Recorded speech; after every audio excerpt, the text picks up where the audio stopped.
Right. Hello everybody and welcome to the Celtic Unrestricted Review podcast. My name is Ryan Clifford and we're back again on our episode. Joining me this was JP and Declan. Lads, as I says, our episode, obviously it's a lot on transfers have happened the last 2 or 3 days. Plenty to talk about again. Liam Scales obviously went to Aberdeen. Good move, bad move. We'll obviously talk about it, individual opinions. Big Benjamin Siegrist signs, obviously free transfer. I would say decent deal. I can't even really see his name, so I'll just say Benji. And then obviously talk about Julian again. A lot of things obviously come into play due to Bernabei coming as well. Supposedly he's on his way here now. So JP's a lot of transfers obviously the last 2 or 3 days since we've spoke again. As I say, every day with Celtic, mate, there's something every day if it's off season, on season. But as we kind of thought, once the Vickers was signed, Harry Kuehl was coming in, backroom staff. The boys starting taking a role with the deals now. Yeah, mate. Good evening, lads. Never a dull moment in the life of paradise, as we call it. No, it's been great, mate. It's obviously good to get business done early as well. We're not really renowned for it. Previous to Ange, so it's been a wee bit of a breath of fresh air, I think, with Ange coming in and business getting done the early doors and deals getting done and sorted before the season kicks off. Because usually now we are scrambling for signings, and then when they don't seem to happen for us, we start hitting a bit of the panic buttons and we start bringing in loan deals for left, right and centre, and sometimes a loan route does not work out for us, as it showed the previous years. And usually we're a bit in uncharted waters here as well, lads, in terms of we've not got any Champions League qualifiers. So we're normally back in now, getting ready to play Paisley Backdoor Mudsplasher for Azerbaijan somewhere. So, aye. So as I say, it's been a totally different new experience for the team. We've not had any of that for a long time, so they've had a long rest, and obviously the international boys, the boys that went and played the Nations League and that, they'll get an extended break. But in terms of new signings, Big Benji for Dundee United, brilliant signing, absolutely superb, great experience. And just hearing him talking, just the way he spoke in his interviews when he was unveiled, and Celtic get beat with Basel in the Champions League the year they went to Seville. The Champions League, and he was a ball boy. He was at Basel at the time. He was a ball boy behind Rob Douglas's goal. If only he was a Celtic fan at the time, he might have been able to give a grab some tips. Teach him how to catch a ball properly, and no palming balls across your box to get his caught out. But aye, if you want to come on and give your story, mate, it's all right. But definitely, aye. If you want to come on and trick you, big fella, but my memory serves me right, you were a Celtic one-day cleaner for years. But no, as I say, and obviously to get him in, shrewd bit of business, to bring him in free of charge. And all you need to do is pay him a wage. But obviously they must see something in him, Ryan, because I've given him a 4-year contract, and I think that's crucial. I took a bit of his interview as well when he was talking about the manager speaking to him. So when Ange obviously phoned him and the conversation was flowing, and Ange sold him a vision, not just for the new, long term, which then lets me think that Ange isn't planning on disappearing anytime soon. And I think another sign of that is now that he's bringing in guys like Harry Kuehl, and he's making wee slight changes here and there. He's bringing in another guy. I think this guy's Australian that's coming in to work with Anton in terms of the sports science and the fitness side of the training with the team. And then obviously we know that the Argentinian left back's now on his way. He's on his own route in a flight that's probably going to take him about 3 days to get here. Where the flights are going now. Hope he's not with easy yet. We'll not see him next week. I know. Next time we see him, we'll have 5 bits of stock of rock for one for Ange, one for Peter Lawwell, one for John Kennedy, one for Matt Lawwell, and probably one for himself, because he's been on the playing that long. But no, as I say, it's all good, mate, and it's very positive for a change. I agree with you when it comes to the signing of Big Siegrist. He done very well. I would probably say we'll probably get the second best goalkeeper in Scotland, and obviously the best in Joe Hart. I think Declan, what JP says is crucial as well. The fact that he's gave him a 4-year deal, which means that there is a contingency plan for probably Joe Hart when he leaves. He will maybe step up to be number one.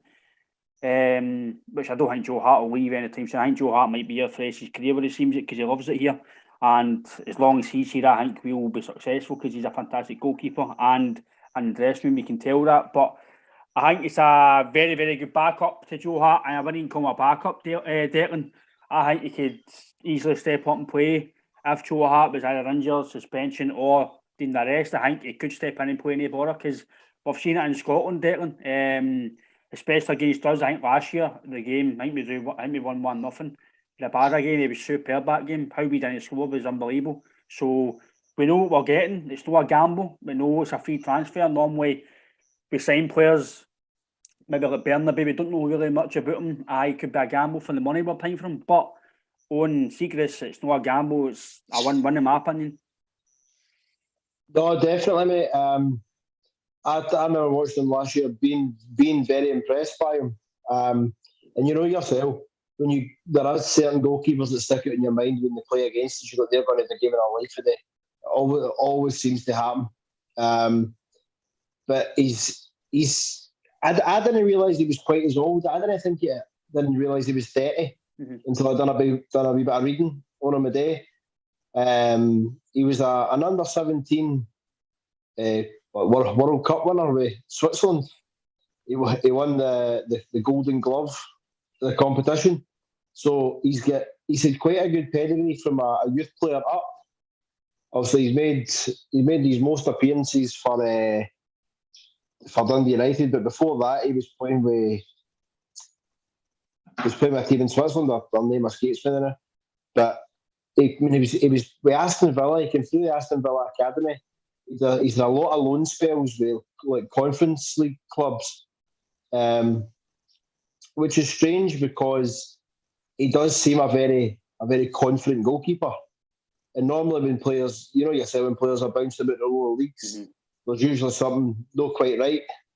But he seems to have earned the Dundee United goalkeeping jersey, and I think he's a brilliant backup for Joe Hart.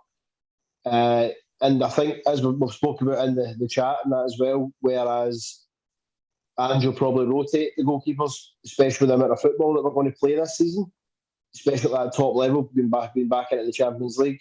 I think you'll probably see Siegrist come in for maybe the weekend after the Champions League night or League Cup games. But no, I've got more confidence now in our goalkeeping union with the departure of Varkas, and as much as Ange has spoke about Scott Bain being an ally to him when he first came in, being one of the guys that helped keep the dressing room together and keep them going this season, with all due respect, I don't see Scott Bain playing another game for Celtic. I'm kind of agreeing with you, Declan. I was kind of taken aback why we gave him a new deal. I understand guys can be good in the dressing room and they can be maybe like second captain, shall I say. They're good with the young guys, or good team spirit, experience. Let's be fair, Scott Bain has experience. He's played in Scotland for a while now. He's won trophies with Celtic. He's done well at other teams, so he's got a wealth of experience at a professional level. But I agree with you, Declan, and I think JP, I think you might agree with me that Scott Bain is good enough to be Celtic's second, first goalkeeper. He was the third choice, I think, when he was signed, basically. With Rodgers, I think eventually was the third choice with Lennon as well, until obviously Barkas and him had to fight for the position.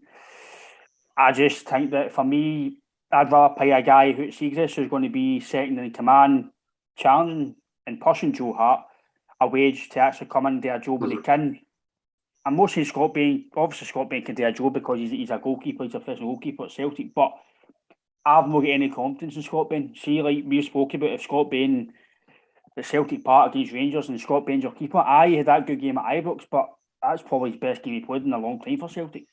Probably his best game he played at Celtic. So I'm with Declan. I think Siegrist, as you're setting the command, you're far more confident with him knowing that if does anything happens to Joe Hart that you don't want to happen, if it does happen, you've got an able setting the command to step in and play, and it's not really going to affect your mood into the match knowing that he's in goals. Aye. Scott Bain's not even good enough to play 5-a-side as a Celtic goalie, let alone he wouldn't even get a game in the Masters when they're all finished and retired and all that. You wouldn't even ask him. You play with 4, you wouldn't even phone him. No, definitely no. You're better with Bain out of Batman. Definitely. In terms of the Siegrist signing, I wouldn't be too hasty, lads, and think right away automatically he's going to play second fiddle with Big Joe, because see if it hits pre-season here and we get to Austria and the big man gets a game and he shines straight away. My only doubts about him is the way Ange wants to play, playing out for the back. Mm-hmm. Dundee United didn't play that type of football, so I don't know how good he is with his feet. I know how good he is with his hands. And he's certainly a decent enough goalkeeper there. And his reading of the game is really good as well. But in terms of playing out for the back, is he nimble enough with his feet? He's a big lad, I know. So is he nimble enough with his feet? That I'm not too sure of. But in terms of, if Joe Hart takes that up in form, he's banging trouble, by the way. The big man will take his spot. Not a problem. He's got that experience and he knows the Scottish game as well. Listening to him on his interviews and stuff, he knows he's coming in to play a part. Let's not kid ourselves. Ange just told him, you can see it in his interviews the way he's talking. Ange just told him he's going to play.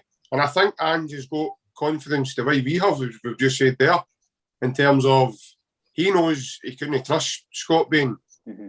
Like, see if Joe Hart touch Eddie Wood, I don't want anything to happen to Joe, obviously, but see if Joe was to get like a Kyogo injury or a Turnbull injury or something like that, and he was going about for a period of time, Big Ange would have been having heart palpitations at the prospect of having to play Scott Bain for a period of months.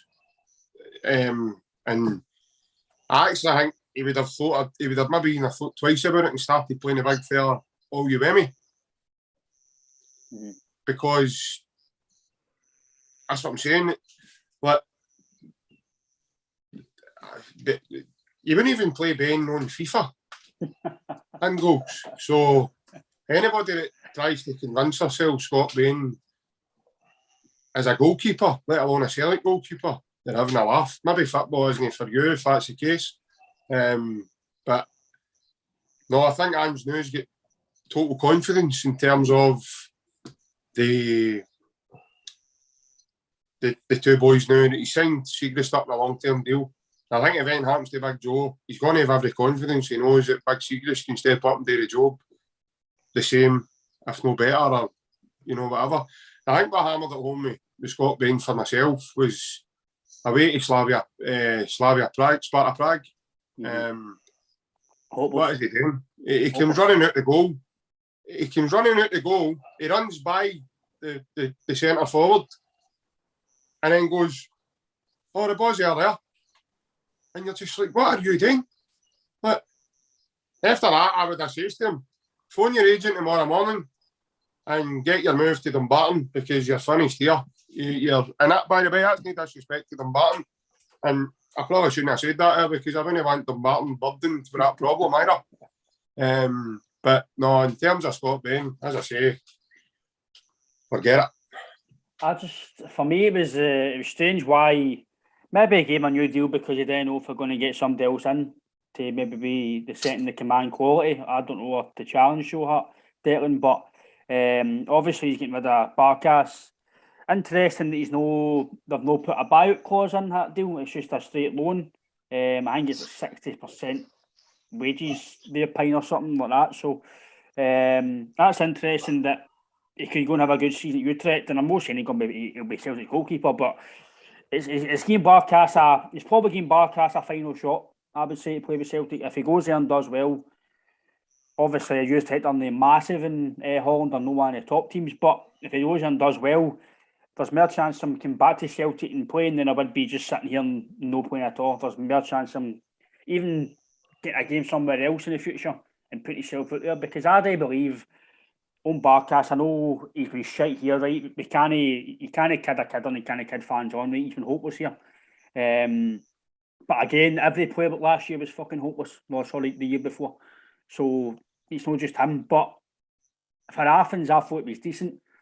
Playing in the Champions League, etc. So you don't play at that level and be Athens #1 and play with Greece if you're proper shite. I know, but same with Yeti, he came here, done well with Basel, went to West Ham. I think he got injured with West Ham in pre-season, didn't really play. Came here, it's no worked, and he's one. The two of them are actually two of the high earners as well. For what I've seen, I think Yeti's on like fucking 20 grand a week or something, supposedly. Barkas are about the same. Again, I don't know if that list is right, but what I seen on Twitter was supposedly they're on more than 15 grand a week anyway, which you would expect for guys who are getting £5 million. You need to give them £5 million worth of wages, which is, in these days, it's not a lot of money, but to Celtic it is. So they can understand them getting Barkas out the way.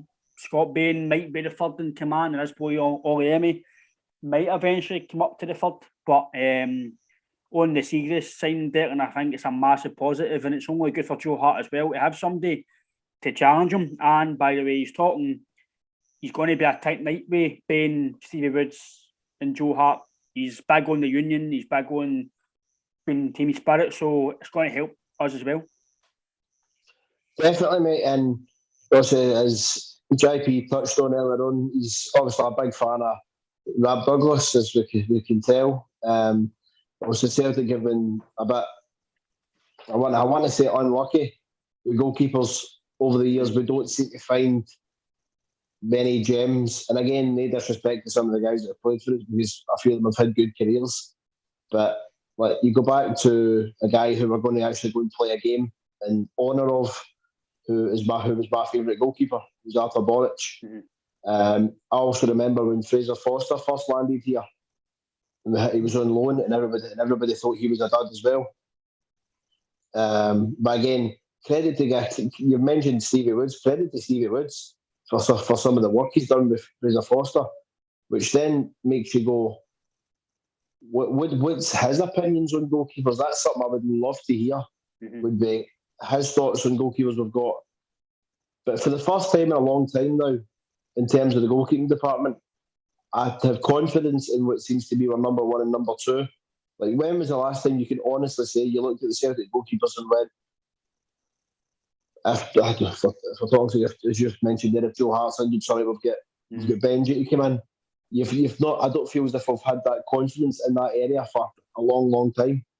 Probably say the only least confidence in the two, I would probably say, maybe you had Foster and Gordon, wouldn't it? Maybe that would maybe be the I know Craig Gordon gets a lot of stick. I'll put this to JP because I think it's interesting that I mentioned that. Craig Gordon gets a lot of stick. I know he's getting older now. He's made a few mistakes for Scotland, etc. But at the time, under Rodgers, Craig Gordon was making mistakes because, and I need to emphasise this to some fans who might not understand maybe the way the game's played or what managers ask. Players are their own players, but they play to the manager's instructions. Well, if they fucking respect the team and respect the football, they go to the manager's instructions. And Craig Gordon was passing the ball out and he was doing this and doing that, and it looked like he was fucking hopeless, but he was doing what Brendan Rodgers wanted him to do. He's just following his manager, but sometimes that makes you look stupid. But it's the same with Joe Hart last year. Sometimes Joe Hart made a few things that fuck the usual, like passing the ball, but that's the way Ange wants to play. So I'm not going to criticise Siegrist or Joe Hart if that happens again next year, because it's just the way. And let's be fair, I'm surprised we didn't concede for a goal last year, because it will happen this year, because that's the way Ange wants to play. But I'm back to that date, and I do think probably, I don't know if you agree with JP, but maybe Gordon and Foster, maybe the last we had that, but on Arthur Boric, JP, there's no word to say about that guy. That guy was an absolute hero to most days. He was probably the best goalie. Fraser Foster was amazing, but I think just on the full order of the guy and everything around him, I think Boric is maybe going to take that wee pinch ahead of him just because of who he was as a person to us and what he was to the club. But probably say Foster and Boric was probably the only two, maybe the last 20 years, I would say, maybe stand out. I can't think of anybody really, even O'Neill's team didn't do proper I know you had Douglas and you had Headman, etc., but you didn't have proper goalkeepers like Foster and Boric. Well, fortunately, I'm old enough now to I caught the tail end of Bona. Right. And Big Packy was a good goalkeeper, very good goalkeeper. So I caught his kind of last 3 to 4 seasons, and he was tremendous. But Boric is the best goalie I've seen growing up by country miles. I would love to know what his ratio to penalties were, because he saved nearly every single one that was hit against him. I can't remember many scoring a penalty against him. I remember being at a Hamilton game. Sorry, I wasn't at the Hamilton game. I remember I was on holiday, out watching the Hamilton game, and he pulls off a double save. He saves a penalty. Then I think it's Dougie Emery that runs in and hangs a header, and he gets up and hits it out of the bar. And I was like, it's just unbelievable. There's been a couple of moments like that. Joe Hart pulled a moment like that out last season when he's double save at Leverkusen, where he gets back to the one on the line, and then he saves the other one for Diaby, which is just frightening.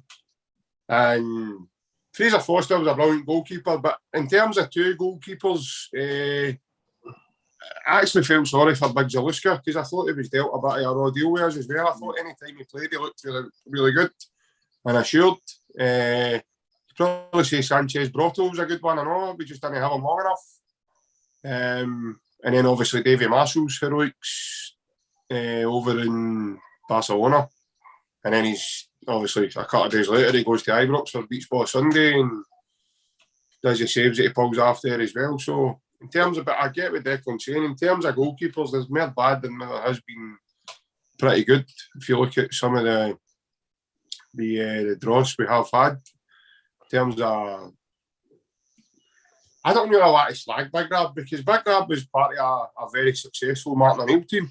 He had a great season with I think it was his first season when he came. The Seville season, I still hold him responsible that night in terms of his decision making, especially the one for the goal just before half time. He palms it right across the box and Derlai's standing there and he puts it in. I thought he could have done better with the winner in injury time as well, when it goes to extra time and they score the winner. I thought he could have done better with that, because the boy had to get it through Lennon's legs and Petrov's legs, and Rab just drops like a big sack of spuds, and it was just like a big soggy tea bag. He just hit the deck, and you were just like, what are you doing, man? Like, make yourself bigger. Look at the size of you, the frame of you. He's the only guy I know that, what size, but he was about 6'4", wasn't he? 6'3", 6'4". See, when he came out to jump for a ball, he turned into about 4'8". He couldn't claim a ball. I'm like, how can you know? You're terrified to come out. Honestly, he was terrified to jump for a ball. I used to say to my dad constantly, look at the size of him. Everybody would have been fearing me if I was a goalkeeper of that size and stature. Nobody could near me. I would have made sure that I'd have been at the knees up and fucking elbows digging into people with the fucking first chance I could get. But Big Rab, man, he used to come out and he used to duck. What are you doing? See if you just put your hands up, you get all the ball. He used to frustrate the life out of you. But Magnus Edman, I think he was more interested in his Swedish. He used to promote a Swedish beer, or lager, as far as I remember. He used to do it quite a lot, but it was before the sort of social media took off, and he was in the advertisements here in Sweden and stuff like that first. I'm sure it was beer or lager. I might be wrong. It could have been similar to Big Joe and Head and Shoulders and all that kind of gear, but I'm sure he was into some sort of advertisement, and his head just went elsewhere after that. It was just sort of. But the night in Bayern Munich killed him. When Roy Mackay scores that free kick and it bounces by everybody, including him, and goes in. I think he forgot he was a goalkeeper and he was supposed to stop that for happening. But we've not had much luck with goalies in the last 20 odd years, I would say. But these two are probably two. But Big Fraser and Craig Gordon, they two were. But apart from big Craig's kickouts and try to play out for the back, he knew how to save the ball, and he still does because he's still pulling off. He had a great season last season for Hearts. I think his Scotland career's coming to an end very soon, and that's a worry because I don't think we don't have another, because before Craig it was Alan McGregor, and obviously David Marshall had his spell as well, and we kind of don't have a goalie ready to step in. I don't even know if it was under Clark's or to what he is. I know it's easy to make saves in a team like St Johnstone because you're 9 times out of 10 you're having to be on your game. You're having to, a bit like Siegrist was with Dundee United. You're going to be tested every game. Whereas with Celtic, I think Big Siegrist, he's going to need to learn how to play the Xbox with Big Joe, I think, because he'll be sitting in his deck chair watching most of the games, because a lot of teams don't really come to Parkhead and have a go at us. So that's going to be a big thing for him as well. That'll be a big culture shock for him, I think, in terms of, because when we plays domestically here, he's going to see for the other side what it's like. In terms of the Dundee United, I mean, he was Dundee United's best goalie against us last season, best player against us last season. But no, he's going to see the other side of the coin now, in terms of that a lot of the games he'll be able to wear his flip-flops and stuff and sit and read magazines, and the team on the up that end of the park, you know what I mean? So that'll be interesting. And obviously, Declan, Liam Scales has got to be at Aberdeen. Don't know what you think of that move. I've seen that Goodwin's want to play him at left centre back, which again might be ideal for us if he does play that for a year. Gets the development and gets to obviously play consistently in the league. Could combat a better play for us, but I did think it was a strange move. I know Goodwin I think he's got to sort Aberdeen out this year. I think if he's a bad 2 or 3 games to start the season, he'll be in a shaky nail. Some Aberdeen fans, I think it was Robert, put it in the chat on Twitter, on WhatsApp, and then I checked obviously Aberdeen's Twitter, and the fans aren't happy with it. And for me, Declan, I don't understand why they're not happy with it. They get Ryan Christie on loan. Ryan Christie was probably the best player, came to us and improved us, so it could be the same deal. He goes to Aberdeen, does well, and comes back to us, and I'm not saying he's going to play every week, but there's more chance of playing if he's played every week with Aberdeen for a season than no kind of ball for us. So I still don't know if Aberdeen, unless maybe Jim Goodwin changes Aberdeen's style of play, Declan, I don't know if the style of play will suit him, but that might change him as a player, might make him a better player, I don't know. But for the first instincts of him gone, I didn't think it was a good move. I think he'd have been better going to Hibs or something. Somebody's going to play attacking football. But if he's going to be playing centre back, he's not going to be attacking. So does it really matter who he plays for? I don't know. But I think Aberdeen fans maybe need to win their neck in a bit, Declan, because I'm not saying you should be fucking bowing to Celtic, but to get a player for either Celtic or even the team across the water who are in the fringes, you should be fucking happy to get a player for that quality. Well, no, the Rangers for our side, for a winning mentality. It's won trophies, it's playing under an unbelievable manager. Why would you not like it? Why would you not like that signing? I don't understand it, because if we're getting a player like we go Big Vickers, the fringe of Spurs, fantastic sign for Celtic. I'm not saying it's the same comparison, but it's a similar way of transfer. Aye, did we not send, was it young Montgomery up to Aberdeen on loan? That's it. And I think at one point as well, they weren't happy with him. No. And mother bit with Montgomery's a young boy who, again, decent player domestically, but I felt as if when he played in Europe, you saw he wasn't ready to take that next jump. But I actually think the Aberdeen move could be good for Scales. You mentioned they're going to Hibs. Mm-hmm. Hibs were down the bottom end of the table last season as well. So they're going to have a new influence at their head. But I think the Scales at left centre back for Aberdeen could be good. See, when you look at him, he doesn't look like a fullback. He looks more like a centre half. Like I remember where were we? We played Bodo Glimt away, and I'm sure it was Bodo Glimt. And the way he attacks the ball in the air, he's aggressive, he's up, he wants to win it. And I think he'll be good at left centre back. He's got the height, and if you can work on that physical presence and playing the ball, and also Aberdeen maybe won't play the ball for the back the way we do, but I think it'll be a good education for him, especially playing here. Obviously, he's come over for Ireland, so I do firmly believe that there's no point in sending players that you want to improve out to different leagues. For me, if you're going to have them, they must play in Scotland somewhere, either here or in the Scottish Championship. No, I agree. I do think the move will be good for him. Fingers crossed, because I do hope he'll come back to us at some point. Because also the situation with Christopher Julian, we'll probably touch on that. You're a wee bit late at the centre back department now as well. And also, if you're bringing a left back in and letting Scales go, there must be a reason behind it. And the phrase "trust the process" comes to mind, because I don't think any Big Ange's decisions have been wrong so far. And from what I can see and what we've all been discussing, what we've all seen, is it seems to be it is his decisions. There's no one going to pull the strings on him. This is what he wants. So no, I do think Scales going there could be good for him. I really do. I do think it's good for him to play consistently, because obviously, let's be fair, if you've got any ambition to play for Celtic or to play professional, sitting on the bench collecting money, it's good for your bank balance, but it's not good for your development. You know, you want to say to maybe your grandmates or your daughter or somebody you got older, "Oh, Barry, I played with Celtic, but I didn't play, but I made whatever." Do you know what I mean? I'd rather show what you've got to play for. Do you know what I mean? So I agree when it comes to him playing every week, and I think he probably does suit playing centre back.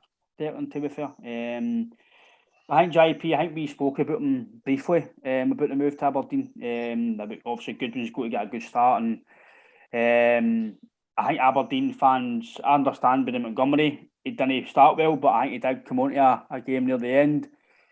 He's only a young boy as well. Scales is a young boy.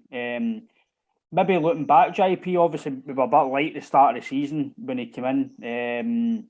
Obviously at that position, because obviously doesn't trust the Horny left back and Bolingoli. So you've got a decision to make. Do you keep Bolly or do you sell Scales or put him on loan? Maybe looking back now, obviously if you had another left back to come in to Jaime Taylor, maybe sending Scales out on loan at the start of last year when he got him might have been a better choice on hand to this season. But obviously at that time we only had really two left backs, so you couldn't really send him on loan. But maybe looking hindsight, that's something that could have happened. Quite possibly, aye. But I spoke about this a couple of podcasts ago, and I said, if you're going to send him out on loan, you need to send him to a team that plays similar to you. Because when Ange brings him back, and just say Ange has got a bigger plan for him, Ange is going to be looking for attributes that he's been having developed. So if he's went and played with a team who plays ultra defensive type football, and all he's doing is playing a 5-yard pass here or a 5-yard pass here, or one in front or one behind to the goalie, he's probably able to do that now. So Ange doesn't want that. He's wanting a team, and he's wanting him to go and pop the ball about and be comfortable. I know he's played him at left wing back, and as Declan says there, it's interesting that he's getting moved into the left centre back role. He has got all the attributes to be a centre back. He's tall, he's got a good physique. He is aggressive in terms of when he jumps for a ball. We saw that against Batiste at Parkhead. He was on that boy's tail the whole night. The wee guy was looking for fouls every 20 seconds and rolling about all over the place every time he was touched. And we seen that night he was quite physical. But I think he got a bit of a doing after the Bodo away game. And that was sort of the last time we seen him in the Celtic jersey last season. After that night he disappeared. And everybody kept asking, is he injured? Is he that? And Ange kept saying, no, my team's fully fit, blah, blah, blah. But I don't know what was happening there. So he kind of made a scapegoat that night when really there was another 5, 6, 7 players in that team that just didn't do that, didn't do anything that night. So I thought he got a bit of doing after that. But in terms of him going out and loan, for me, Aberdeen don't play the same type of football as Celtic. Why not put him out to Hearts? Hearts are going into Europe this season. They're guaranteed European football. Mm-hmm. He'd have been playing group stage European football this season. That's not to say, by the way, that's probably not to say Robbie Nielsen probably wasn't looking for him, or he wasn't interested in him, or maybe that would have materialised, who knows. Lee Johnson probably wasn't interested in him at Hibs. I think he might have been suited to even a Jack Ross's team. I know Jack's just recently took over Dundee United. At the time, obviously, when that deal's went through, he probably wasn't. So that was a shame. But Dundee United are challenging to get to Europe next season. So in terms of that aspect, I think that would have been important as well, because we're playing in the Champions League this season coming. So if he goes to a team that's playing in Europe, he's going to have that sort of experience under his belt as well in a season. But he's gone to a team, unfortunately, guys, that are really low in confidence. All right, he's brought in a few new recruits, including Scales himself, but he's gone to a team that finished probably their worst position in the league in the last 15 years. Easy. If you look at the Derek McInnes's Aberdeen team to where the Aberdeen team is now, it's totally night and day between one another. So I just think right away he's gone to a team where a manager for that team is under pressure, because I think a lot of the Aberdeen fans weren't happy with what they were seeing at the end of last season in terms of his tactics and everything else. So, and I says the other night, Ryan, see if he comes to Parkhead the first day, I know Scales will not be playing, but there you go, he's not going to get to play that game. Mm-hmm. I think the good thing is they play that League Cup, so they're in the League Cup groups, so he'll get football there. But see if they come to Parkhead and they get walloped, Goodwin's under pressure straight away. Mm-hmm. Right away, right for the off, the Celtic do. And you can bet your boots Celtic will be right up for that. They'll be back to start the league, really. They'll be flying in front of unveiling the flag and full house at Celtic Park. So, yeah, I think Aberdeen are going to cause an upset. No, I don't. I can only see what we done to St Johnstone and what we done to Motherwell at the tail end of the season. And at that time, I thought Motherwell were probably better in the league than what Aberdeen were. Mm-hmm. So if we're able to do that to that Motherwell team, who finished in the top four for the league, by the way, and where he inherited the team for to where they finished as well was a great achievement in terms of that. But if they come to Parkhead and get walloped straight away, Goodwin's under pressure. And then what happens if they sack him and then a new manager comes in and doesn't like him? Mm-hmm. So there's all these kind of possibilities that could be flying about as well. I hope it does work out for him. I hope he does do well, and I hope it works out for him. But I think in terms of team-wise, I think he could have went to a team who tried to play football. It's a bit like Billy Gilmore going to Norwich and getting walloped every week.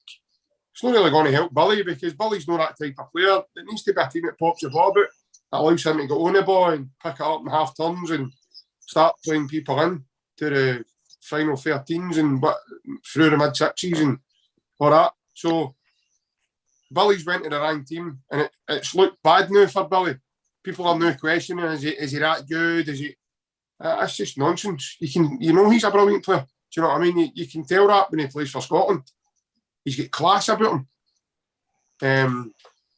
So for people to question the boy and say, "Oh, is he really that good?" Then that's just nonsense. Total nonsense. Because he went to a team that was the wrong fit for him. Mm-hmm. Again, I think we spoke about that when we spoke to Barry. In terms of it needs to be the right fit as well. It can't just throw players out and loan. It's all right, he plays in Scotland, they play in Scotland. But that might not help him. Do you know what I mean? But as I said, I hope it gets the best out of him. I do hope it works for him, and I wish him all the best. And obviously another one that's obviously on the way is Bernabei.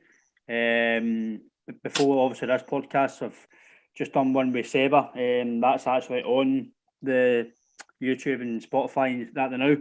He gave us quite a good bit of information, probably a bit exclusive. Not a lot of people knew about him. So basically saying Declan he'll suit us to a T. The way he's want to play. For what I got from him, he basically says, knowing his own words, but just by his reaction to what he was saying, a small bit of a steal we've got. They've obviously gave him a 5-year. He says it's going to be a 5-year deal. He's not sure about the fee, but he says it's close to 4 million. So he says it might take basically half a day really to get here because obviously the flights, etc. So, but he says he's going to come here to obviously play in Champions League, and I don't think he's going to be here. Some fans, I know we understand Greg Taylor's had a brilliant season, but we have been looking for a left back for a number of years since Kieran Tierney left. Celtic, I know they spent money in Bolingoli and it didn't work out, but 9 times out of 10, well, let's be fair, Bolingoli was bought to be the left back. He was, and it didn't work out. For me, Declan Bernabei's coming here to play week in, week out. I know Taylor's played well, but he's obviously earmarked Bernabei to be the number 1 left back. That he's on his wish list. A young guy, he's only 19 or 20. A young guy, he's played in front of a big crowds in Argentina, so that's not going to bother him. Argentina's hostile by all accounts, what Seba was saying, so don't think of any trouble here. It's only the settling in period that he's got to have. I think Seba was big on that. He says you need game time. Some of the fans have to give guys like Jackie Marcus a bit of time. They gave him a lot of slack because he missed 1 fucking penalty. And if you look at his stats now, if he played every game, he'd have got 42 goals last year. So fans need to, again, when this boy, obviously, I don't think it's a matter of if, it's when he's on his way for medical, etc. Hopefully, they don't get on his back too early because he is coming for a long way away. Different kettle fish of football, different manager. Similar type of player, I think, because he's used to playing attacking football, but the early vibes from him, for what I'm hearing and what I've heard from Seba, very good vibes, Declan. I think the guy's coming to be the number 1 left back. I don't think he's going to be here to sit on the bench. I don't think Celtic will pay £4 million for a guy to play on the bench, but Taylor might come in and out, as we've spoken about with Siegrist and Hart, Declan. They'll chop and change through maybe Champions League into the Scottish Cup, the League Cup, and the league. So, but going by his value as well, it could be a very good snippet for Celtic, and it's going to get financially for that side of the world, it's going to be benefit us as well. Aye, as I mentioned earlier on, because I knew we were coming on tonight, I went away and done a wee bit of research into a couple of these guys, because obviously the information we have on them at the minute is quite limited, barring Siegrist, obviously, because we've seen him actually play. But for what I gathered about Bernabei, is he's come through the youth ranks at Lannis, where he is now. He was bled into the first team season 2019-2022. Obviously, we all know 22 of the world kind of get put on pause for a while. So you wonder had that not have happened, had football across the world and everything else not shut down, obviously, would somebody else have discovered, well, not discovered, but maybe know more about him? Would he have made waves earlier? And that'll be a daft fact, because he scored 6 minutes into his debut for Lannis as well. He's just saying there, he's played in Argentina, where the crowds are loud, they can be hostile. But he's also played for the Argentina under 19s at the South American Games as well. So he's played big occasions, and he's really, as we said there, he's a young guy, so he's really only played two and a bit seasons of first team football. But for what I've seen, and again, we all know not to go by YouTube videos, because you can make anybody look good with highlights on YouTube. But the guy does seem really, really good. He seems hungry as well. He seems a very hungry young footballer. And I think, by all accounts, and also I've got these snippets of the podcast earlier on, that he does. It seems like he would fit into the style of football, want to play the high tempo stuff. It seems it could be a seamless transition on the pitch. Obviously, the bit you've just mentioned is the guy is coming from literally across the ocean.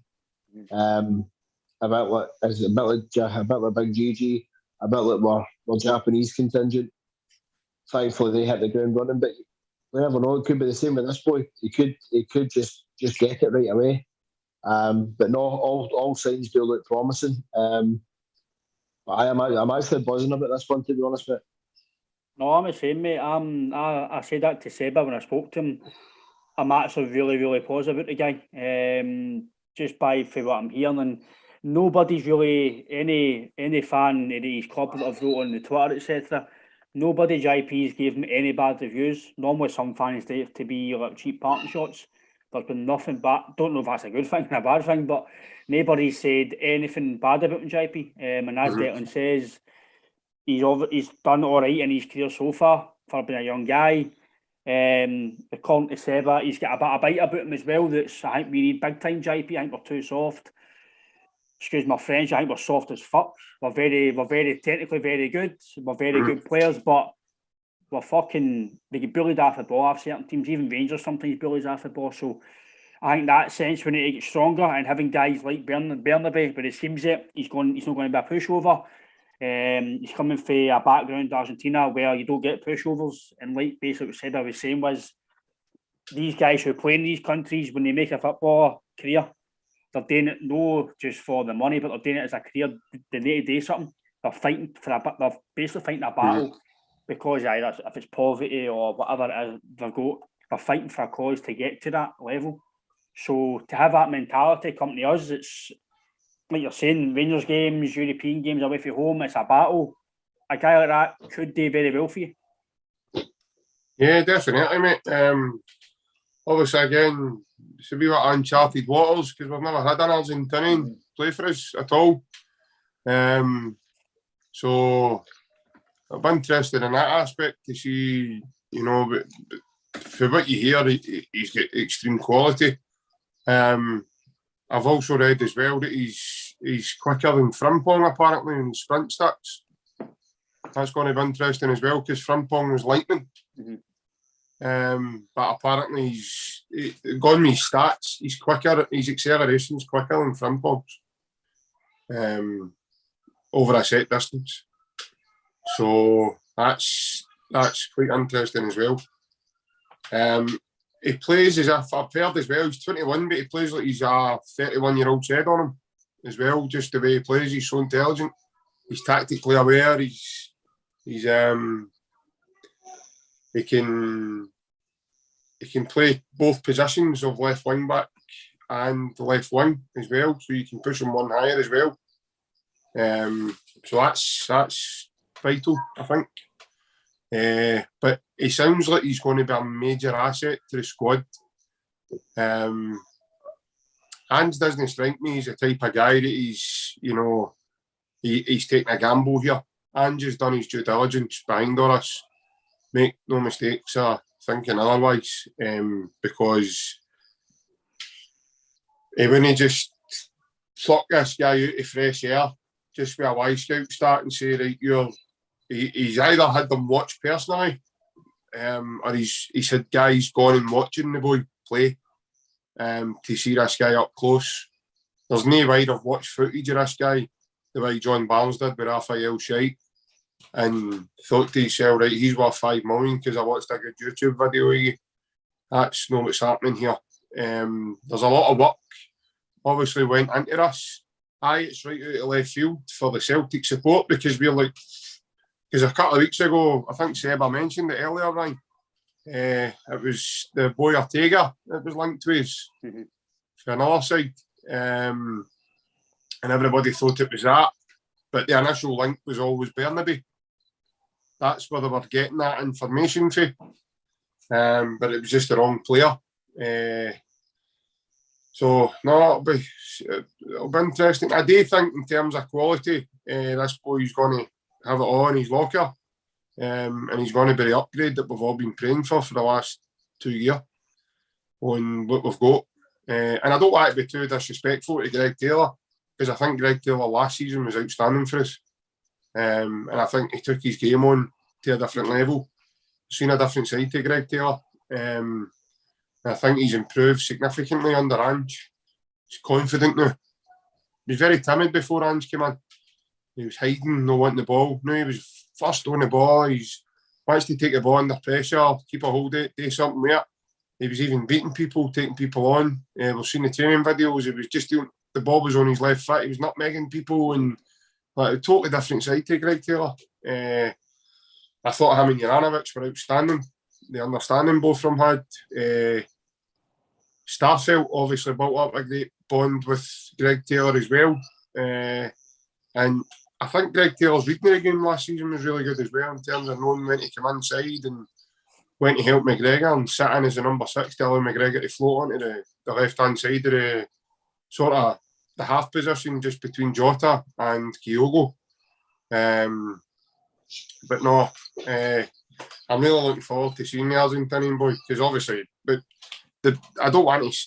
People are saying I don't want to say the deal's no. The deal's getting done. He's on the way. Let's face it. He's on a plane. He's not coming here to eat popcorn and talk to Big Ange about Celtic. He's coming here to. He's coming here to sign. He's left his family, and he said cheerio to Lannis, and he's coming here to sign his contract. And if he's fit and he's been playing, as Seb says earlier on, I think they're 3-4 weeks into their season, so he'll up to speed. He's not going to take long to. And I kind of feel sorry for him in a way that he's now going to have to stop and enjoy about another week off before he has to start training, because he's probably chopping it a bit. I know that flight's quite extreme, like 16, 17 hours, whatever it is, and he's got to stop over and then make his way over to London, then travel from London to here. So it's not just a straightforward travel for him either.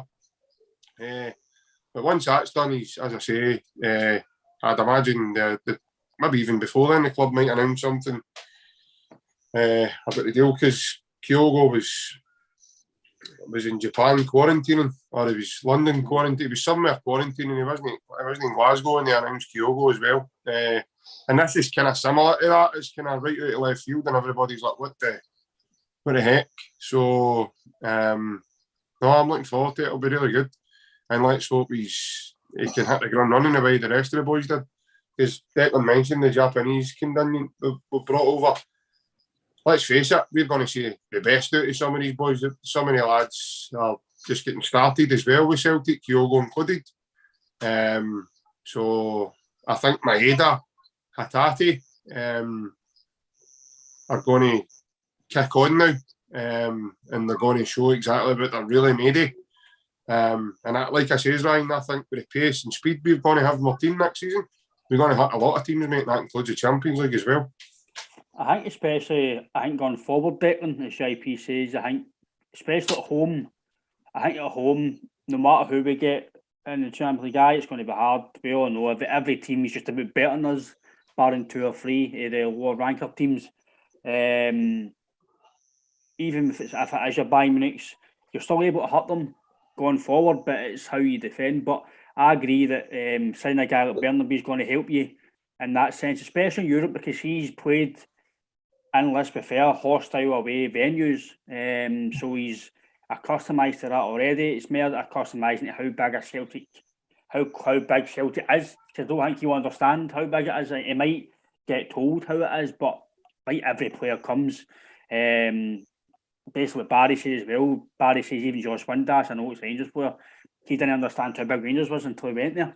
And then when you leave these type of clubs, you understand it's not just a club, it's a fucking way of life. As soon as you wake up, you've got to be on the ball. So it's an interesting signing, Derek, and I think this under Ange, I think the only one I can remember for left field under Lennon recently was Paul Elanusi.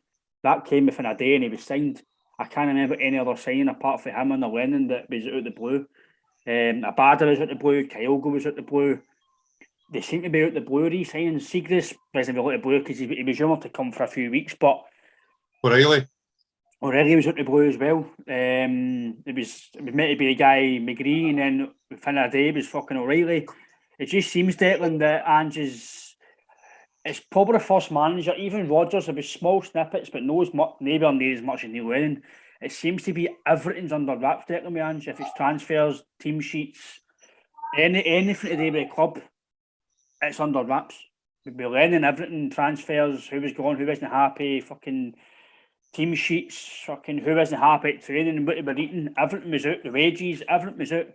But now, nothing's out there. It's like whoever's it, if it's Michael Nicholson and Ange, if they've whatever they've done, Dermot Des and whatever they've done to the board and the club level, it's secure somewhere. I don't want to say, well, I can say it, but basically it's Celtic back to what we know. Don't forget, lads, we've got Mark Lawwell added into the equation now. So as JP says there, you get Mark Lawwell add to the equation, sorry. He's came from a cracking background as well from Man City. I think he was something to do with the recruitment side, the loan side there, so he's used to that as well. Yeah, I know people will go, oh, it's Lawwell's son. I don't give a fuck if it's Lawwell's son. He's part of a fantastic, successful group. You don't work with that group if you're fucking dog shite, let's be fair. As Ian McCall says, you're no dog meat to work with somebody like that. Do you know what I mean? So, don't know what your take on the full transfer is, Declan, but I do believe it's a massive deal for the club, and hopefully we've not got egg in our face by the end of the year. No, I was just thinking to myself there when we were going through this, the feeling of positivity surrounding the club now and the incoming and the outgoing in the club. Go back a year and think to yourself the position we're in. Mm-hmm. I just find it fantastic. The recruitment's been so good, and as we've said there, it's come out the blue. But I think we've mentioned this 2 or 3 times. I know you and I mentioned that way back in January when we were talking about signings coming in and that. It seems to be we're not getting, barring obviously the couple of weeks with Siegrist, we're not getting weeks and months have been strung along and all that this has maybe happened. It seems to be we're identifying targets and we're actually going in with concrete offers. It's not, we'll sound them out. It's we've identified targets, we're going to get them. And it makes for doing business so much better. And as you mentioned there, whatever the overhaul's been behind the scenes, like I was just saying the stuff like everything that was coming out when Lennon was here, you were getting fucking team sheets leaked weekly. There was a mole in the camp and all the rest of it. So whoever that is, whatever's happened, either they've been fun out or it's been a personal thing back then. Obviously, we won't dwell on that too much. Just the guys that were brought in seem to be the right guys for the job. But aye, it does. It makes the club itself seems in such a better place again. I feel as if there's actually, and this might be overzealous, but I feel as if there's actually more positivity now about the club than even when Brendan Rodgers was in charge. That sounds absolutely outrageous because of the trophies you won, the trebles, the invincible season. But I don't know what it is, but there just seems to be a major feel-good factor about everything to do with the club now. Like the recruitment, what we've got on the pitch, what we've achieved, what the future holds for us. I just think everything is going so well for us now. I do agree with you, mate. There's so much positivity in Celtic. Positive everywhere. Transfers, what the manager's saying, board level seems to be Nicholson and Ange have got a decent relationship. They two seem to be doing a lot of stuff behind the scenes to help the club. And like you says, from now to last year, everybody was saying JP that we're going to finish third and we might not even get fucking second at all. We might not even win anything. It was Celtic are basically crisis central and everybody was putting you down. And then now you're looking at the other side of the water, they're signing guys who should be tramping down levels or retiring. Let's be fair, right? We all know about McGregor. People can say why you're talking about Rangers for us, but I'm just putting that into context. They're signing guys who McGregor's 39, 40 roughly, whatever he is. He's 40, mate. 40. He's probably still a championship level goalkeeper, but for him to do that, ridiculous for me. Stephen Davis, again, he's been a fantastic player for Rangers. I've always liked him, same as McGregor. But they two, somewhere I always go back to Scott Brown, JP. As much as I love Scott Brown and he was an unbelievable player for us, unbelievable servant, it was 1 year playing too much. He didn't get managed properly, and probably shouldn't have got anywhere near if he did. Yeah, better manager that wouldn't have happened. Probably get a deal too much, and it's probably the same similar with Davis and McGregor that I thought last year, and it's happened again this year for them. They're signing Golson, who nobody wanted. They can lie all they want. If he's basically a contract, he was going to Forest. Nobody wanted him. They've given him a bumper deal to try and save the day, and that's my money down the drain. They can't afford to buy players. Then you look at us now, JP. We're signing players for concrete fucking money. This isn't money. It's £1 million projects, £2 million projects. It's Jota, which is no when, it's if the deal's done. It's just obviously formalities need to be done. That's 6.4 million. Carter Vickers is rising to 10 million all in. He's got these add-ons. Bernabei's £4 million. So you're talking, that's nearly £20 million. You're signing 3 players. And that's not, let's be fair, you know and I know, that's not the end of the that's not taking into consideration all the wages and everything else that comes along with that. And you're paid £1 million odd for Maeda permanently as well. So I guarantee he's probably got a wage rise because he's done that well. They've got a new deal for other players. I think Siegrist 4-year deal. Siegrist 4-year deal. McGregor got a new deal recently, so... Seba says earlier on, this boy Bernabei's getting a 5-year contract as well. That's amazing. So he'll not be on £10,000 a week. You don't get a guy 5-year deal with fucking pennies. So Celtic are spending serious money, but like, I need to put this in context. It's not out Celtic's pocket, remember. Celtic spend the money that they've earned. And they're going to get met because Beaton's, Logic's, their wages are away. Barcash's wages, half of that's get back into the club. Yeah. They're going to probably sell maybe Sorrells rumour to go on loan. I get it. That might depend if they get another striker. I don't know. Guys might go away on loan. There's even talk about fucking rumours about fucking Tumble on Twitter. You've seen there's snippets of Tumble playing highlights. Is that a sign or something? We don't know. Montgomery, is he going to go back out on loan? Mikey Johnson. Celtic have got so much animation to sell, but so much animation to bring in. And like Declan says, so much positivity this year to it was last year. It's incredible that you're talking about, do you know what? I see the new, just lump on us for the league, you know, because you're like, the players you're looking at, you're like, fuck me. Nobody in Scotland, JP, is going to be able to compete with the quality we're signing. Not one team. No. They couldn't compete with us last season, mate, and we've improved the squad since then. So, no, I agree. I don't think anybody's going to compete. But just getting back to what Declan was saying about Brendan Rodgers, Declan, I told my dad right for the early doors with Brendan, as much as he did well and everything else, and you've got to commend him for the job he done when he was here. But I said to my dad, see the way he talks about being a Celtic fan, I didn't find it believable. Like, see if you're a real Celtic fan, right?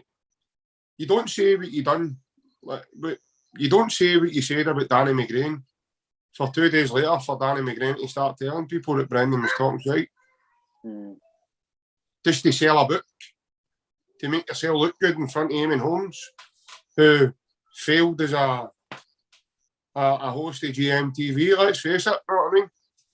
And he's only in a job because his wife's on no swimming. But to sit in the armadillo and say stuff like that about a guy that he's probably one of the best Celtic fullbacks ever. He's probably one of the best right backs ever. And I'm not talking about just here, by the way. At the time, Danny was the best in the world. Not just in Scotland. So to make a story like that, just to make yourself look good, and I've heard stories about other things about Darnadee going in to talk to him and sitting with him, and Darnadee came out feeling about that size. It was all to do with being a millionaire before he got involved with the coaching and football, and you need to have this, and you need to have that, and you need to have that. It was like getting lectured with your granddad. That's what Darnadee says when he came out of that meeting. He said it made him feel horrible. He just wasn't prepared for it. But see when you had Brendan talking, I just didn't think he was sincere enough about it. And see if you were a Celtic fan, you don't do a midnight fucking money the way he did. And then he goes down and does his first presser with Leicester and says, but you've got to remove the emotional attachment. Don't talk rubbish. Don't talk rubbish. That's like you or anyone else three going, right, I'm away to West Ham and, oh, by the way, I had to remove the emotional. Away you go. Know what I mean? Mm-hmm. So, I just didn't believe it. But see, with Ange, there's a genuine sort of sincereness when he speaks. For his first interview, he spoke about having Kenny the Blues posters up in his wall.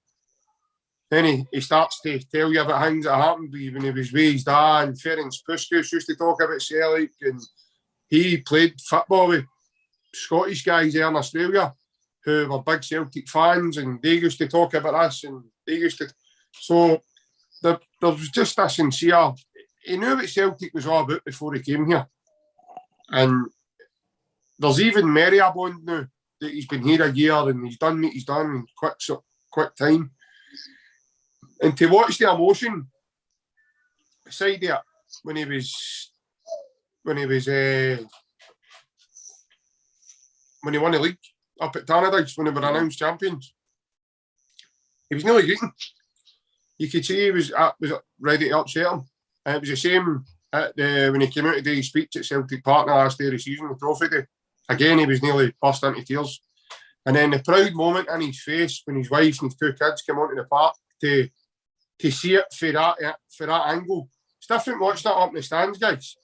See if you're on the pitch looking at that, that must be, imagine how chilling it must be looking at everybody singing your name and clapping and bouncing, and it must have been unbelievable. But in terms of the two of them, Ange and Brendan, I actually do think Ange is probably going to take a bit of stick for us, but I think what Ange has done in his first season, I know Brendan won the treble and we've done an Invincibles, but I actually think for what Ange inherited and what he had to build, I think it's been a better success than what it was Brendan winning the treble and then an Invincible treble. In my opinion, that's just my opinion. People might just say, oh, JP, you're talking at your hand end, which is fine. But that's my opinion. I just think Ange, I also think Ange will take his own to bring stats better than what Brendan did in European competition. I do think that was just phase one of what Ange was trying to do. Okay, we went out with a bit of a whimper in terms of Europe. I do think that will improve though. I do think we will get better in Europe. But in terms of the recruitment, lads, it's been absolutely unbelievable. At the beginning, when Dominic Mackay came in, we were led to believe it was Ange's agent that was actually doing a lot of work with Ange and Michael Nicholson. Michael Nicholson was always at the forefront of it, even when Dominic Mackay was there. And now we're led to believe Mackay just didn't have enough experience, which is why deals weren't getting done properly. We actually nearly lost it in the Iranovich deal, boys, because he has an experience. He was too busy wanting to get the deal signed, and instead of that now, you've got image rights, you've got a family, you've got everything else has got to come with the player, not just the player himself. So we nearly lost out on that for simple, stupid facts that you probably don't think of as a fan. You probably go, oh, we're trying to get it. But fans don't think of what goes into trying to get a deal done. It's not just bringing a player here and putting him through a medical and then signing him up in a 5-year contract. You're signing him and you're signing his wife and you're signing his family and you're signing his image and you're signing his or his online profile status and everything. Everything comes with these people. And you're also signing a guy for another culture. It's coming from a different country, for Scotland, who maybe a different background. And so a lot of fans don't think of that. They just get dead annoyed when players don't come and don't want to come. There's a lot of reasons as to why players don't want to come. It's not because Celtic aren't good enough. It's down to the fact that maybe they just don't want to go to Dingwall on a wet Wednesday night when they've got a chance to play with Crystal Palace against Man U on a Wednesday night, or Anfield on a Tuesday night, or whatever, knowing fine well that you're... Maybe that's the pinnacle done there. So it's not just about...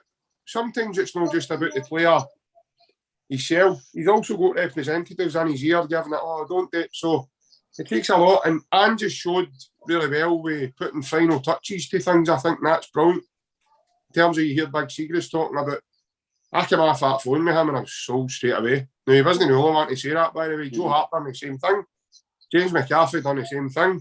And Matt O'Reilly said that as well.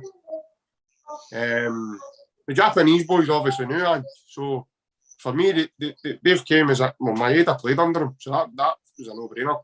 Kyogo said it was a no-brainer. Hatate said it was a no-brainer because you like the style of football and like to play. So, the people that speak, when Ange must phone you up and whatever he says just must hit home, and it must just, that's how we're seeing good deals happening, guys, and that's how we're seeing recruitment being done so well, because of the manager. Ange Postecoglou is a big reason as to why things are happening the way they are at Celtic. He's the common denominator. So it's not down to the player himself.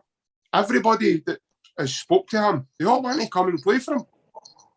They must see his vision and go, I want to be part of that. And then last season, see when you watch last season's scenes with the fans, and obviously at the beginning of last season, there was still all the restrictions in terms of only a percentage of fans were getting into the games. But see when Celtic Park were allowed to fill Celtic Park again, I cannot remember a season, lads. Help me out if you can. I cannot remember a season where we did not stop fucking bouncing at the games. I've never felt so anxious and so looking forward to getting to games because you know what's coming, you know the excitement's there. And you were looking forward to, you were playing the Wednesday night or the Thursday night, you couldn't wait till the Sunday because you knew you were back at Parkhead again. And I don't remember the last time under a manager, maybe Martin O'Neill, that I felt like that. And that's all down to Ange, that's down to what he's brought to the club. So, in my opinion, give him everything you possibly can, because he has done nothing but earn every one of your trust just in that first year. He's done nothing to go, I doubt you for this signing. That's how nobody's going to question any signings, because he's gained all your trust now as supporters to go, he's going to get this right. And if it's not right, he'll make it right by making the boy better, and he'll do this, he'll do that.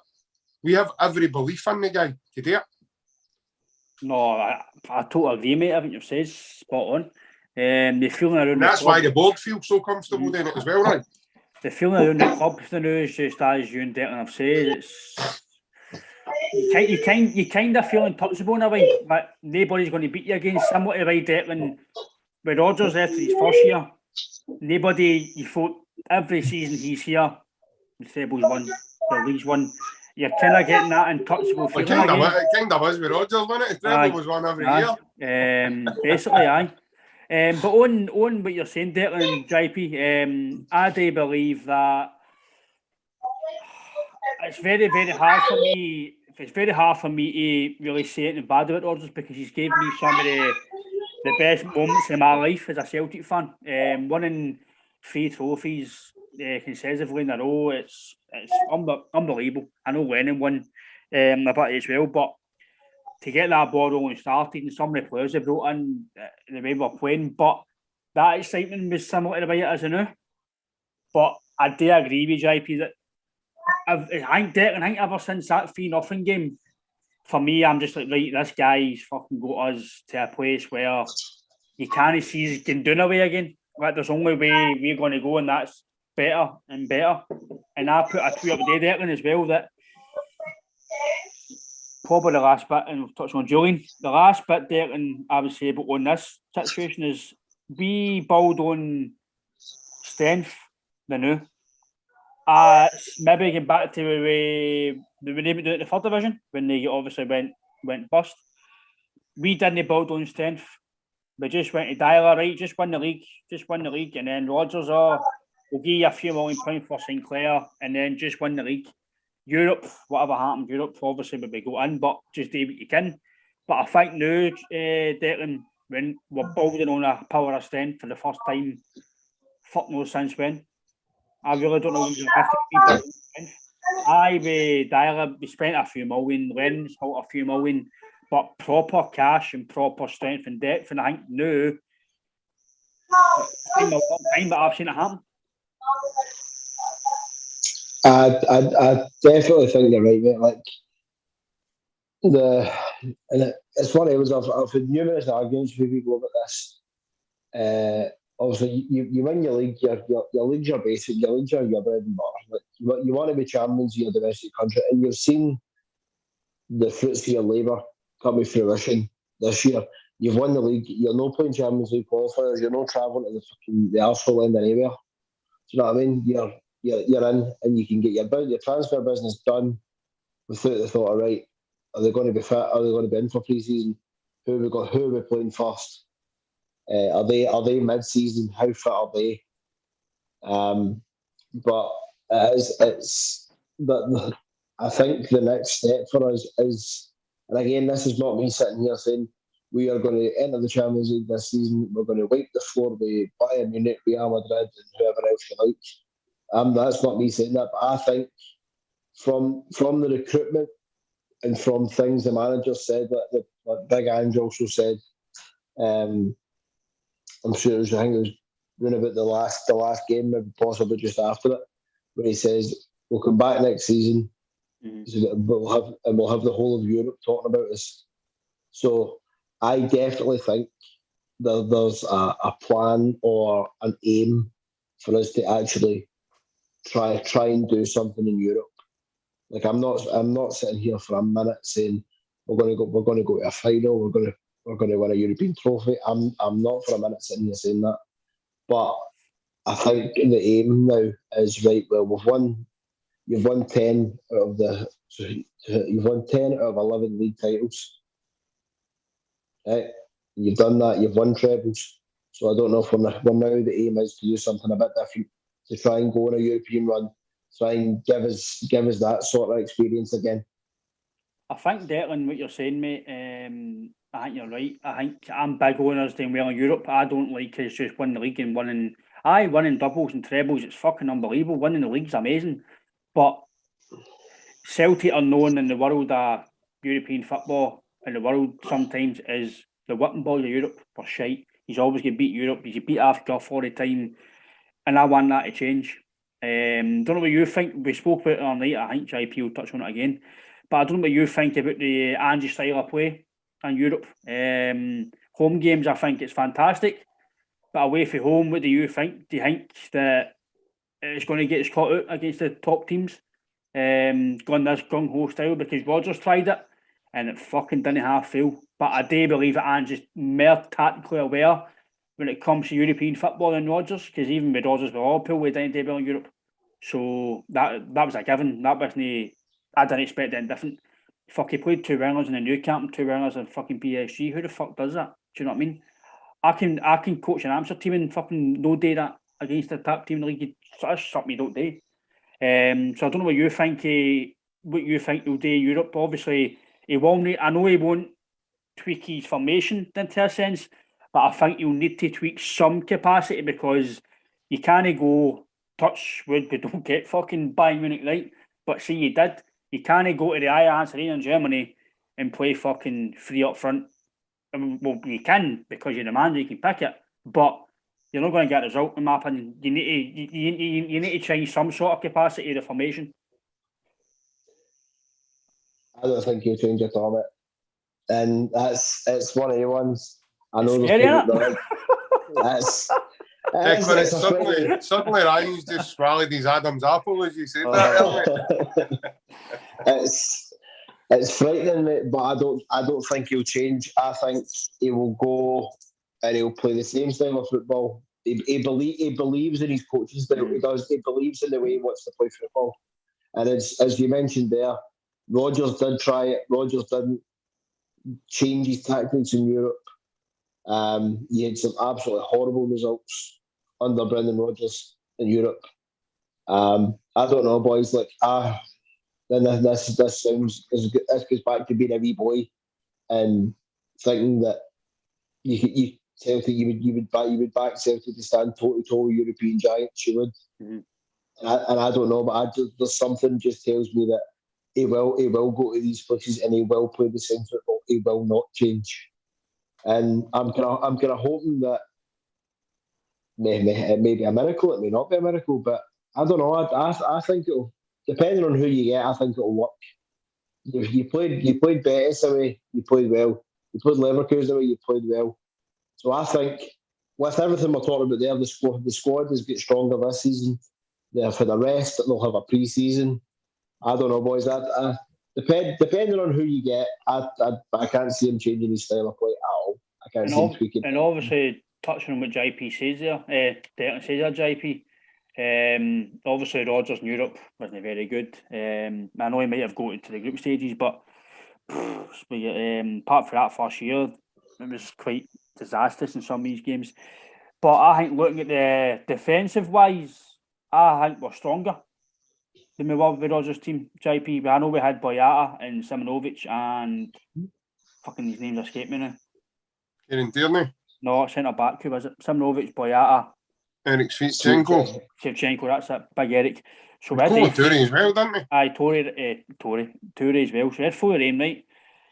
But for me, the way Vickers and Starfelt are played, I think that partnership's better than any partnership with him. And I did think Boyata, Simonovic and Shevchenko were actually decent. I thought Boyata definitely go better as his Celtic career progressed, and I was actually quite sad when he left because I thought he was leaving a big void in his. Simonovic I thought was decent. I generally thought if his knee was perfectly fine, I thought he'd have been a star for Celtic because when he first came in, he was superb. There was talk about him going to Torino, and I've said on this podcast before, Italian teams don't sign shite. Even the lower league defenders, the lower league teams, they don't pay money for shite defenders because Italians pride on their defensive strategies.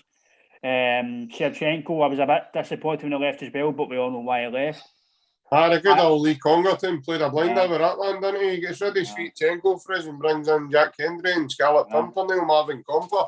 Yep, so I think JP defence. He won 15 trophies with Celtic and only played a game of 5s. Mental, innit? But I do think JP defensively, well, if we get Bernabei and Juranovic, they're probably going to be your two fullbacks. Vickers and Starfelt, Julian, if he stays, Lingard. I think you're definitely defensively getting into the Champions League, JP. You're definitely so much better going into this campaign than you were in previous campaigns. Yeah, absolutely. I mean, don't forget as well, lads, we're a year down the line now in that setup. So we're a year down the line as well in that game plan. The players are probably a lot fitter now than what they were before Ange inherited the team. Juranovic just done an interview recently. He talks about having more muscles in his legs now that he's never had before. His body feels a lot fitter, lighter, leaner, sharper. So I look at Greg Taylor, I can see a big improvement in his fitness as well. He gets up and down the pitch very comfortably now. Whereas when he played at Kilmarnock under Steve Clarke, he used to go to halfway line and take a nosebleed instantaneously. That's not happening to him anymore. He's able to... He's getting by that now. Because, I mean, let's face it, when he played with Kilmarnock, he used to go to halfway line. It was like when you used to dive down to the boatman to a 12-feet swimming pool, you go under the water, your ears pop. His used to just explode when you go to the halfway line. And the nose just started gushing of blood. There was an alarm went off, I think, in the back of his shorts saying, "What are you doing up that falling apart? Get back, quick." But now he's got the freedom to get all over the pitch and he can do it now very comfortably, which is good. Tony Ralston as well, massive improvement. And I agree with you defensively. I think our game management in games has improved tenfold. And I think, Declan, as you alluded to earlier, you go away to Betis and you go 2-0 up. Your game management then wasn't what it is now in terms of playing in the end. So it was still early doors in a way. I think if we were to play that game again in that scenario with our eyes again, Betis don't beat us that night. They probably don't even come back into the game. If anything, probably Celtic would go on and score again. Because in terms of Yeti played up front that night, so we didn't even have Giacomakis or Kyogo. And I thought if we'd have played Kyogo that night, we would have absolutely destroyed them, especially defensively. But,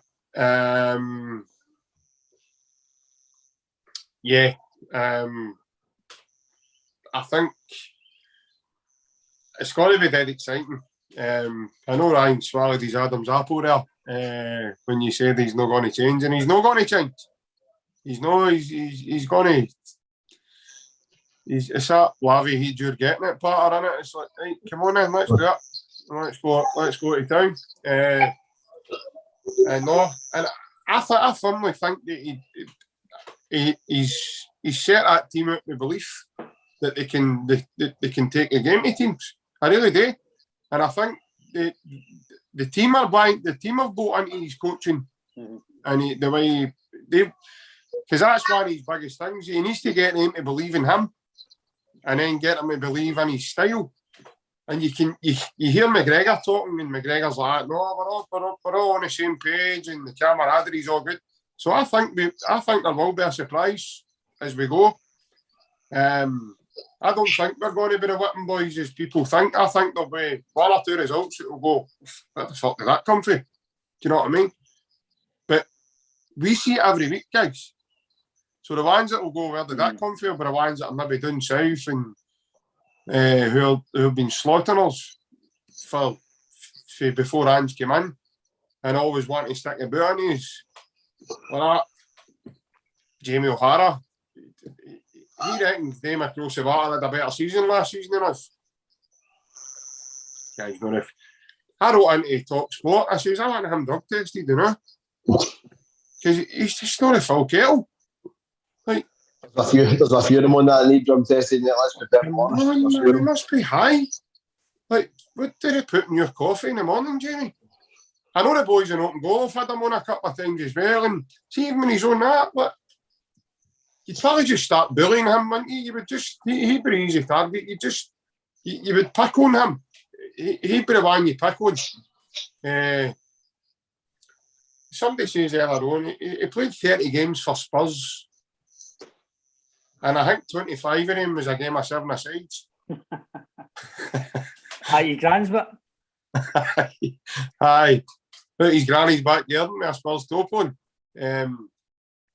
But just I mean, to say they've had a better season than us last season is just, it's embarrassing. It's just totally embarrassing. You're like, what planet are you living on? But there's more like him.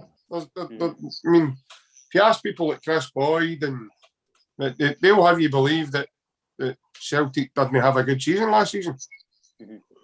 Just like I say, there is several pundits out there that they need an immediate trip to their GP to either get their medication dose up, or some of them need their medication dose lowered because of the significant amount of nonsense that gets spouted. Alan Brazil as well, he must be eating some amount of humble pie now with that comment he made about big hands. But these are the ones that are going to be shocked when the results come in. See, when we're talking here about there's going to be a surprise result along the way. It's going to be a Bayern Munich come to Parkhead, and people are going to expect Celtic to get ran out of the tappy because they've just signed Manny for Liverpool, and that's it. And it's going to be Celtic will be set up that night, they'll be right at it, it'll be something will happen. It could potentially, it's football. It's 11 men against 11 men. I don't care if you guys get paid hundreds of thousands of pounds a week. We've got quality in our squad, and I think this is a perfect chance for our boys to now go and show what it's all about. But it's a shame because as soon as they do, they're going to get handpicked, aren't they? There's going to be you could potentially look at a Bodo Glimt moment for like the following season, about 4 or 5 of them all getting drifted away for big fees, but they're all on long-term contracts, so it's going to have to be good money. So that'll be interesting. I agree, mate. I think it's going to be interesting, especially the Champions League games, especially at home. I think the atmosphere will be amazing, and that always gives you a small bit of more belief in the team because they know they've got that squad, the crowd behind them. Yeah. And the last bit, obviously, Declan is Big Julian. Me and JP have spoken about him, so it's really just your opinion on him. Don't know what you think about I know he said he's fighting for his place. Well, no, that's just to get teams alarmed to come and get him, or it is him saying I want to stay and fight for my place, because I still believe he's he's a quality defender for our level, and I think he will, experience-wise, be good for European football. I don't trust Stephen Welsh to come in and play, so I think we need Julian. And if we do sell Julian, I think you need to sign 2 centre-backs, because you can't just have Starfelt and CCV at the back. No, definitely, mate. I do like the big guy. I really do. I know that the season he got injured, everybody was on his back. Like, he get bullied, he get flung about with London Dykes, left, right, and centre. But I don't know. When he came back into the squad, if you remember, before he decided to have a set 2 with the post, everybody was glad to see him back in the team before he decided that he'd had enough and was just going to go back. But everybody was glad to see him back in. And for me, if the support were glad to see him back in, he's got something. He's a big bit of boy. I think he's about 6'5". Carter Vickers and Starfelt are not the tallest of defenders. Also, this season, they've proved that height isn't everything. But I don't know, sometimes I think I'd like to have Big Julian there for just that height and just that presence, because he gets his heat to most things. Like, I'm trying to remember, I think it was a game we played Rangers at Ibrox. Ryan, are you all right there, mate? I said to you both, that's outstanding, man. Oh, and the big man gets his heat to everything. But again, it's what Aaron sees behind the scenes with him. I follow him on Instagram, and I've seen that he's been in gyms working hard, and like he'd some sort of scar on his knee again the other day, which made me think, what have you actually done to that? Like, but he does. He's Celtic kit on. He seemed to be working hard on that. But I would quite like to see him back in the team at some point, because touching back on guys we've lost, like Near Beaton. Like, Beaton played as a utility player for you for a while. He could play in the middle of the park, and then when you could pull him back to centre back. I just can't laugh. That's amazing, man. Brilliant. But you've lost that, so yeah, I think you need Julian. You need a guy who is a decent defender. And my other point about him actually is, see if he corners, he's a threat. He's a major threat. So I would like to see us keep holding him, but as you've said there, if you do get rid of him, you need to sign replacements. Big time, mate. I don't trust Stephen Welsh to come in and play, like the Scott Bain situation. If he comes in, you don't trust him. I don't think he's good enough. I wouldn't even trust Stephen Welsh as my postie, mate. I think if Stephen Welsh went to maybe like Hearts every week, I think he would do well for Hearts. I just don't think he's a Celtic. Again, I could be wrong. I could be absolutely wrong. We were wrong with Alston, but I don't think Welsh is good enough to step in and play. It's all right maybe playing against fucking St Mirren at home, etc., when he's not going to have to defend. Different going away to Tynecastle, etc., when you need to defend and you're no really go Vickers or Starfelt to come in, or Julian if he's away. So me and JP have spoken a lot in the last podcast that we do rate him, and do think he's still got a part to play if he's mentally and physically able to at Celtic, and if he can play with Ange, then if there's any bad beef between the two of them for last year, we don't know, but I do believe that he's still a good player.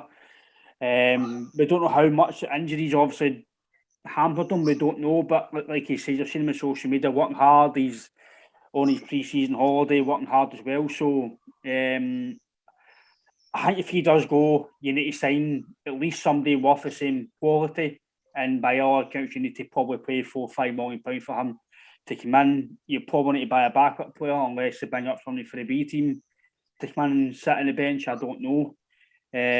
But I think that's one to watch out for, especially at the end of the season, end of the window, sorry. Because I think it will hot up, especially if he's no really playing in pre-season. Then there'll be a bit more doubts about him, because obviously the start of the season there, Aya Harley played, Christy Harley played, Edward Harley played, and they were 3 guys who left. So the guys who don't really play in the first 2 or 3 games, I think you'll maybe see there'll be guys that will be moving on. But again, everything we spoke about, it's everything relevant to what I would say has been in the media, everything that we're all feeling as fans. I don't think we're saying anything that the fans aren't talking about in their own chats and stuff, etc. So, and again, before we go, I should say at the start again, but you can get us on Twitter. Me and JP are quite vocal on Twitter. Declan's on Twitter as well. We'll obviously tag each other on the post when it's out. YouTube as well. Get a wee click on us on subscribe. Be welcomes up when we're live for every podcast. And again, if you like some of the content we're putting out there, happily get you listening and subscribe, please. But again, JP, Declan, later on a Wednesday night. But thanks a lot, lads. Take care and hail, hail. Hail, hail, mate. It's been a pleasure.